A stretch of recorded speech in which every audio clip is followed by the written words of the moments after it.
ओम शांति। 1 नवंबर 2024 के ईश्वरीय महावाक्य।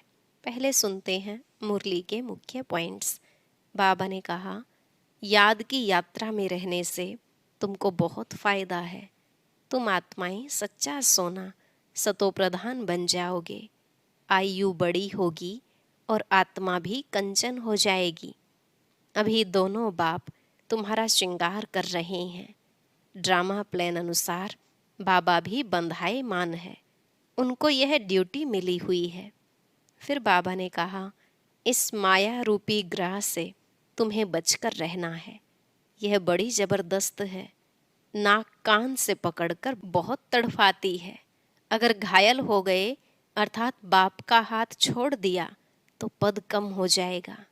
जो सदैव एक रस रहते वह कभी बाप को छोड़कर नहीं जा सकते। याद नहीं करेंगे तो माया के भूत तुमको हप कर लेंगे। देहधारी को याद करना गोया माया को याद करना है। लास्ट में बाबा ने कहा, अभी तुम श्रेष्ठाचारी बन रहे हो तो ऐसा बनाने वाले बाप को कभी फारकती व डाइवोर्स नहीं देना।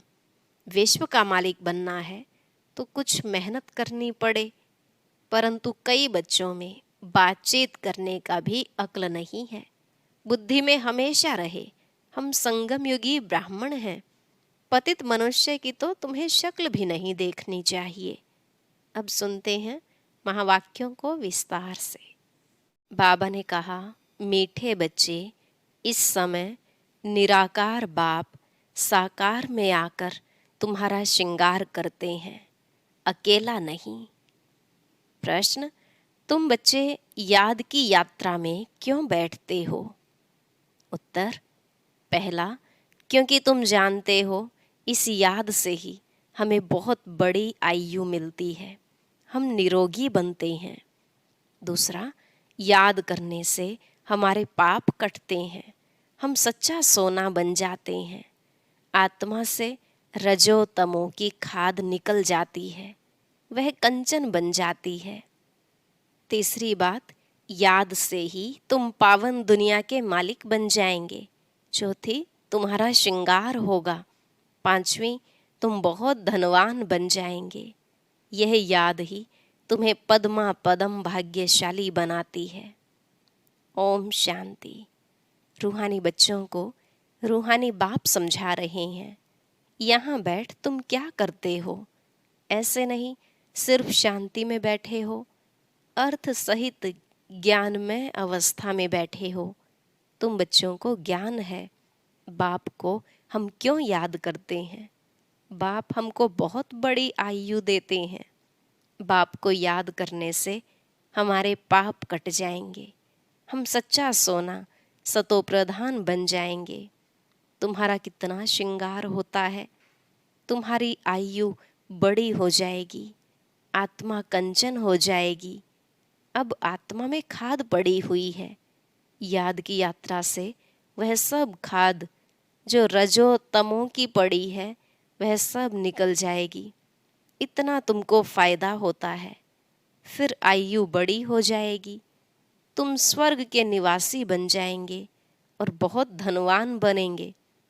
तुम पद्मा पदम भाग्यशाली बन जाएंगे। इसलिए बाप कहते हैं, मन मना भव मामेकम याद करो। कोई देहधारी के लिए नहीं कहते।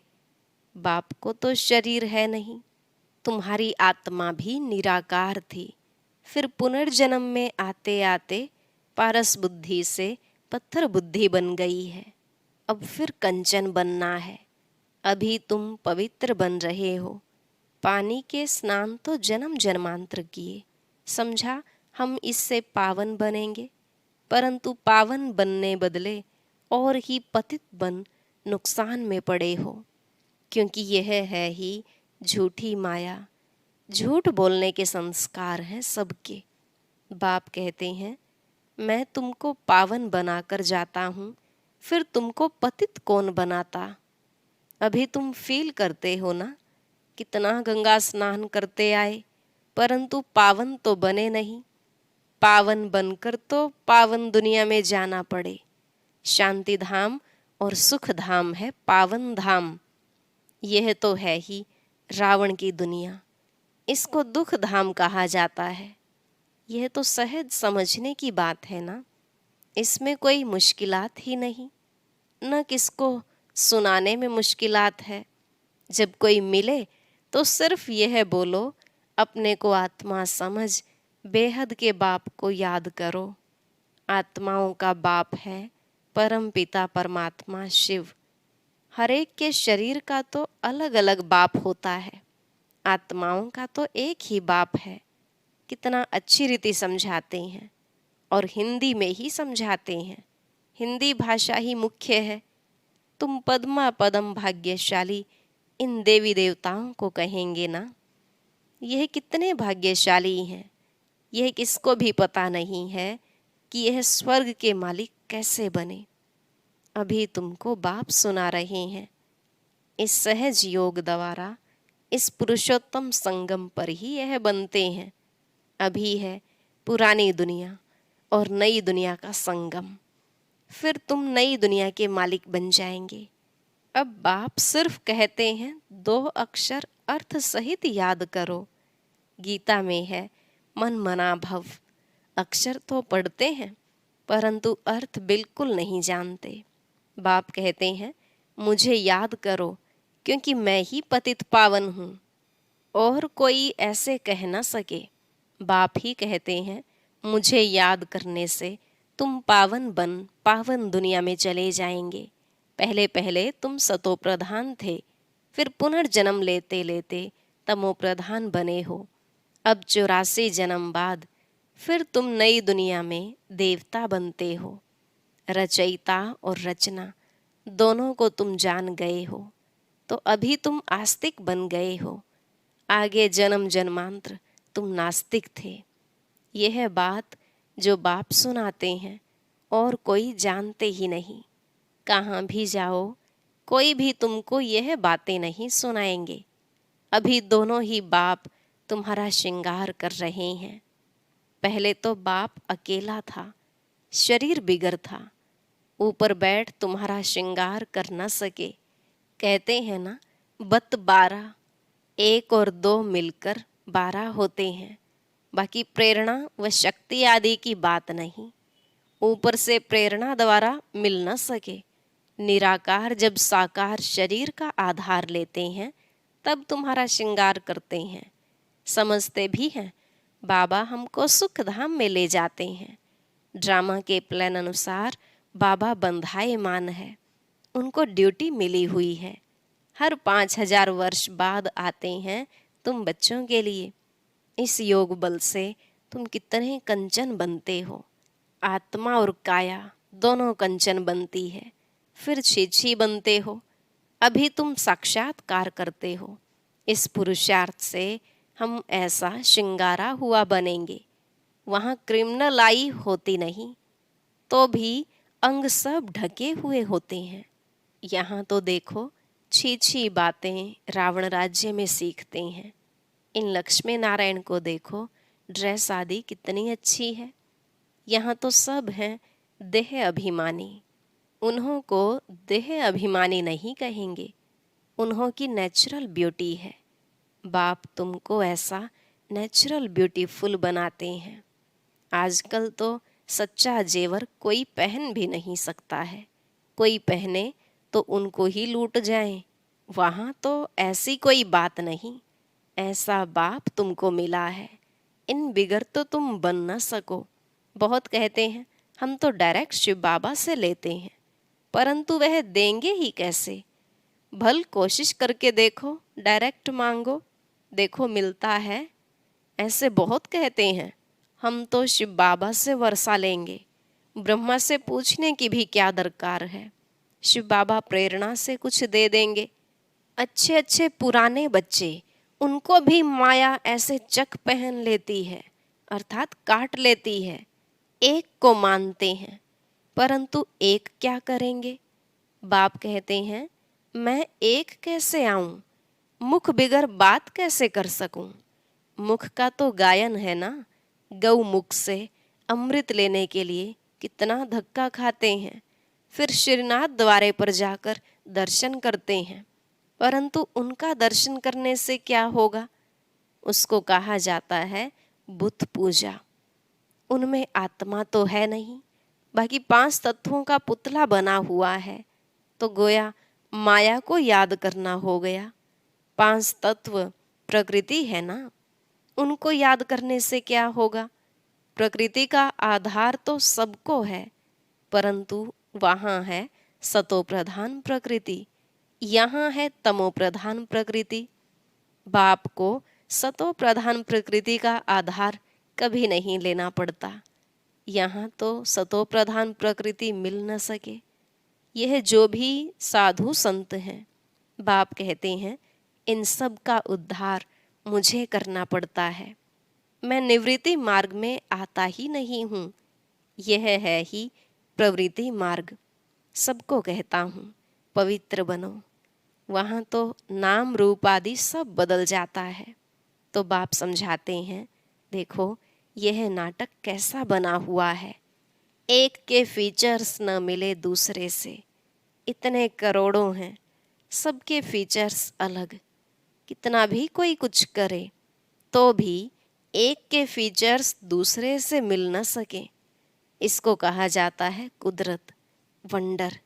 स्वर्ग को वंडर कहा जाता है ना, कितना शोभनिक है। माया के 7 वंडर, बाप का एक वंडर। वह 7 वंडर्स तराजू के एक तरफ रखो, यह एक वंडर दूसरे तरफ में रखो, तो भी यह भारी हो जाएगा। एक तरफ ज्ञान, एक तरफ भक्ति को रखो तो ज्ञान का तरफ बहुत भारी हो जाएगा। अभी तुम समझते हो भक्ति सिखलाने वाले तो ढेर हैं, ज्ञान देने वाला एक ही बाप है। तो बाप बैठ बच्चों को पढ़ाते हैं, श्रृंगार करते हैं। बाप कहते हैं पवित्र बनो, तो कहते नहीं हम तो छीछी बनेंगे। गरुड़ पुराण में भी विषय वैतरणी नदी दिखाती है ना, बिच्छू, टिंडन, सर्प आदि सब एक दो को काटते रहते हैं। बाप कहते हैं तुम कितने निधन के बन जाते हो। तुम बच्चों को ही बाप समझाते हैं, बाहर में कोई को ऐसा सीधा कहो तो बिगड़ जाए, बड़ा युक्ति से समझाना होता है। कई बच्चों में बातचीत करने का भी अक्ल नहीं रहता। छोटे बच्चे एकदम इनोसेंट होते हैं, इसलिए उनको महात्मा कहा जाता है। कहाँ श्री कृष्ण महात्मा, कहाँ यह सन्यासी निवृत्ति मार्ग वाले महात्मा कहलाते हैं। वह है प्रवृत्ति मार्ग। वह कभी भ्रष्टाचार से पैदा नहीं होते, उनको कहते ही हैं श्रेष्ठाचारी। अभी तुम श्रेष्ठाचारी बन रहे हो। बच्चे जानते हैं यहाँ बाप दादा दोनों इकट्ठे हैं।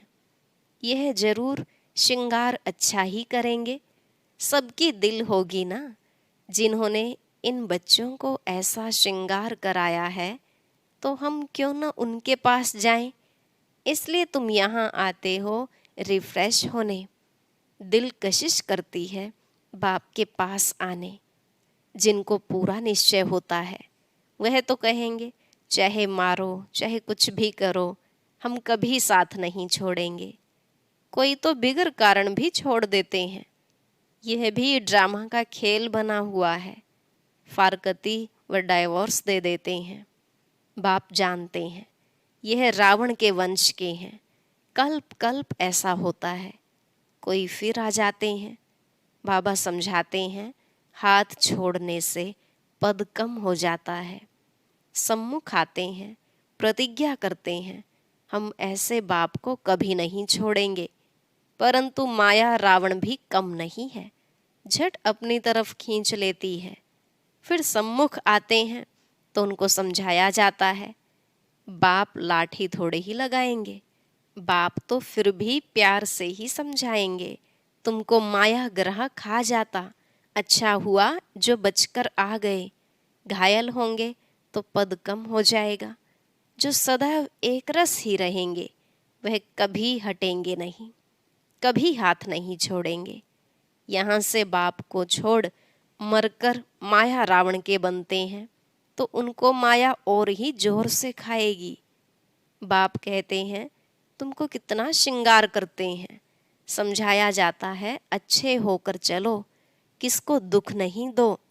ब्लड से भी लिख कर देते हैं, फिर वैसे के वैसे बन जाते हैं।